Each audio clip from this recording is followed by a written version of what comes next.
something that I pulled out of a business plan that I had years ago. And you know what? This is like the leadership circle. It can be applied anywhere. Knowledge, attitude, skills, and habits. Now, you need all these elements to be an effective coach or an effective program administrator. Every single one has to be utilized. Because, like, for example, if you've got an extreme amount of knowledge and a great attitude, and your mentors have a great attitude, and everything's good, the skills are the best at it. But if you don't go out and apply it, you don't do it over and over and over again, is it going to work? It's not. The same holds true. Great attitude, huge amount of skills, habits are there. We're doing it over and over again.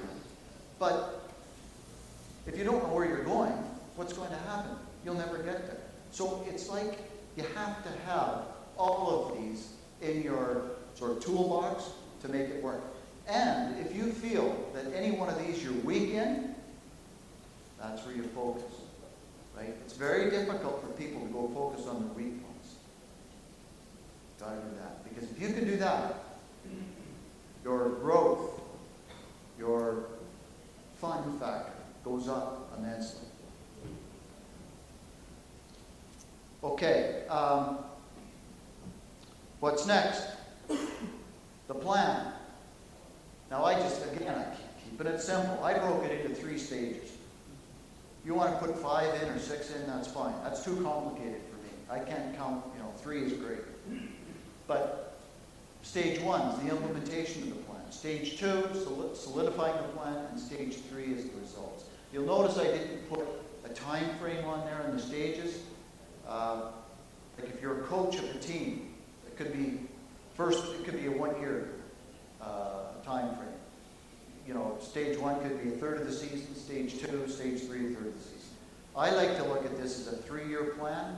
If you're developing a youth club or you've got a business plan, 3 years is good. I'm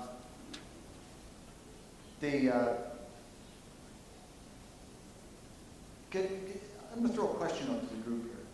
Which one of those stages do you think is the most difficult? Anybody just want to throw it at me? Because there's a reason why. I'll give you the answer. Stage 2. That is by far the most difficult. And here's the reason why. Implementation. You've got a great leadership team, mentors, coaches, everybody's doing well. Everybody's excited. It's year 1, first third of the season. Everybody's on board. They're working towards it. That's a great plan. Coach, we're going to do it. We're going to run through walls for you. Great. Stage 2 comes along. Could be, Christmas time, developing through the season, or it could be year 2 of a youth development program. Well, by the time year 2 comes along, the excitement has left the room. The excitement is gone, right? You don't have any results yet because you're only in stage 2. So it starts to break down. People start to think it's not working. We've got to come up with a different plan. It's not, I can do better. I'm going to go off and do it myself. Individual thinking. Belief systems break down. It's very difficult. This is where plans break down. Stage 3, again, everybody's happy. We've got results now. Everybody's having fun. We've increased our membership. We're winning games. Yada, yada, yada. It's all great. So that's why stage 2 is the most difficult one. So we take a look at adapt, goal killers. In stage 2 in particular, impatience, loss of focus, individual thinking, outside influences, you're not getting any results yet. Inside influences, belief systems are breaking down. Very difficult stage to get through. Now, I'm not sure if I've got 2 videos to show here I'm not sure if I'll be able to get them through to you or not, but I'll be able to talk through them. The first video that I've got here is, there are NHL teams. And I've got a stage 2 NHL team. Oh, that's great. Just give me a second. And it's keep in mind, this video that I'm showing here is a video that was produced at the start of the season, right? Keep in mind now, we're only, when I left, 7 or 8 games away from the end of the season, and they're in a different situation. So let's give it a go and see how it works.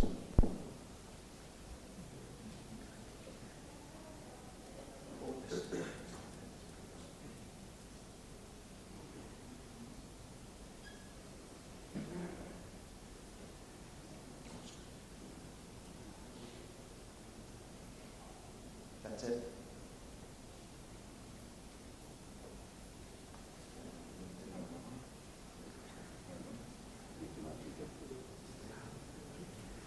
Okay. That's the problem.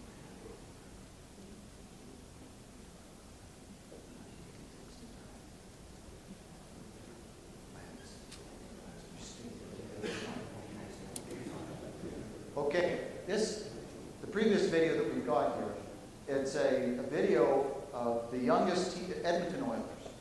The youngest team in the NHL. They've had draft picks the last 3 or 4 years in a row, top draft picks.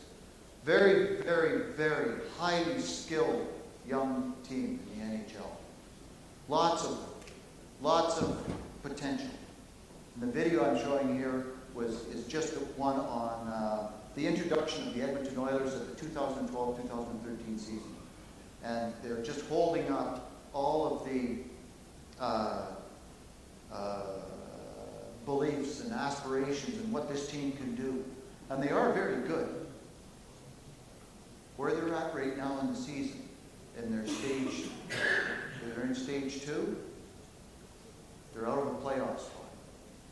They're 9th. When I left Vancouver, they were in the 9th spot. They had to fight their way into the 8th spot. Top 8 make the playoffs.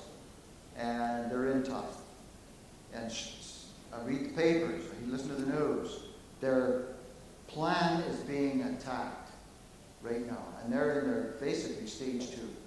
I hope that they don't change the plan, because they've got a great team there. But the people are talking about breaking up the young core, trading off some of the assets, getting more experienced guys in, and doing away with the plan. Not a good idea. In my opinion, you got to give it some more time. I think we'll probably just, yeah. Can we get to through these 2 videos and get that? Oh, there it is. You got it. The second video I had was on a team in stage 3. Like, I didn't go to stage 1 because there's so many teams in that category. Stage 3, a team, Chicago Blackhawks, leading the NHL right now as we speak. They won the Stanley Cup, 2 or 3 or 4 years ago, and they had a problem though. After they won the Stanley Cup, the big cup, they had salary cap issues. They had to get rid of some players, some of their top players. So now they're being challenged there. They got rid of some players, rejigged, brought some other players in. Voila. 2 years later, they're back at the top of their game, and they are odds-on favorite to win the Stanley Cup again this year. So they got a plan. They stuck with it. They went through stage 2 and didn't change it. They kept with the plan. So here's some things that you can do. I just want to close off here. Here's some things that you can do in the stage 2, in the toughest stage. I kind of look at this as just some, like, what was the thought process I had was, like your spices. You're spicing up the stage 2. You put some more boost into it. But you look at belief, fun, effort, persistence. Make it work. It's kind of like, you're cooking, and you got a dash of belief and a tablespoon of fun and a pinch of effort. It all goes a long way when you're going through hard times out there. Just make it work. These are some of the things you can take a look at. So I want to close off right now with some good quotes with professional hockey players, professional athletes, and professional coaches. The first one is on belief. When I look at the net, I don't see a goal. Pavel Bure, perennial 60-goal scorer in NHL. When I look at the net, I see 2 or 3 goals. Radek Dvorak, I don't know what his stats are. But, you know, it's a belief system. The next one we take a look at is fun. Mike Singletary, he's a professional football coach in the United States. Do you know what my favorite part of the game is? The opportunity to play. He's a professional sports coach, did play, and it's all about putting fun back into the game. Even the professionals say it's very, very important. Now I've got, speaking of fun, I'm going to throw in the next slide up here. Some really good quotes.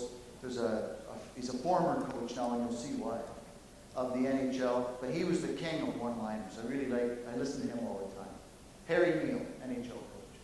I know my players don't like my practices. That's okay, because I don't like their games. Last season, we couldn't win at home, and we were losing on the road.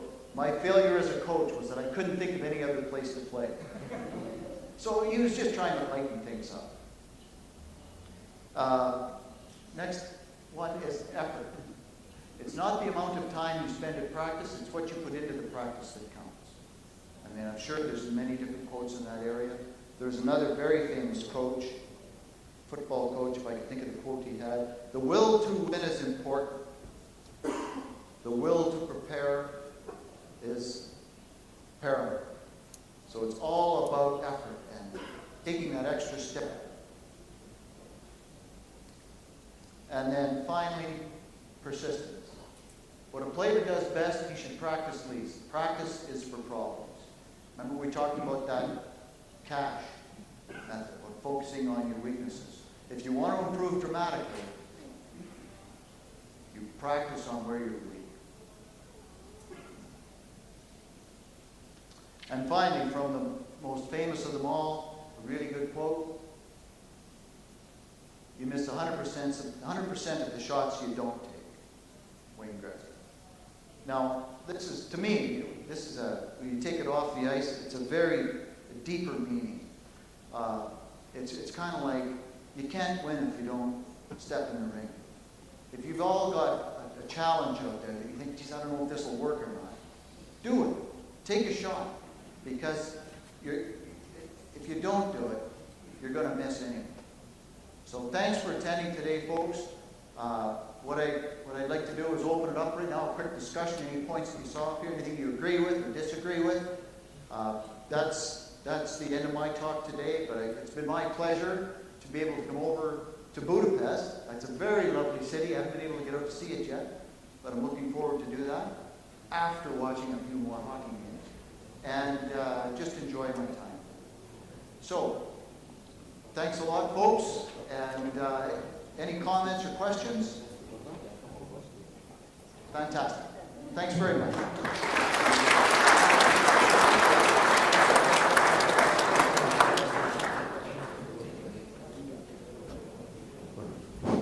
Thank you very much, Robert. As you can tell, I forgot to introduce him before he started, but thankfully he adapted to that and went from there. So, some very good things that Robert talked about. If you think about, especially, I like the 3 parts: the implementation, the solidifying part, and also then the results part. There's a lot of things, if you think about it, that if you look at things, I'm going to use an example from here in Hungary. If you think in 2009, Hungarian senior team played in the top level, and they got knocked back down. Now, is that a failure, or is that just part of the stage 2 where you're building so that next time that you go up, you stay up there? That's the way you have to, and it's all a thinking and a belief process that you have to go through. And I think personally, Hungary maybe went up too early, but that's all part of the learning and in that section of that process. I think that's a good thing to happen. You come back around, you learn, you find out the things that you need to work on to make yourself better for the next time that you get a chance to go up. Okay? So, going from there, I think we're trying to set my computer up now.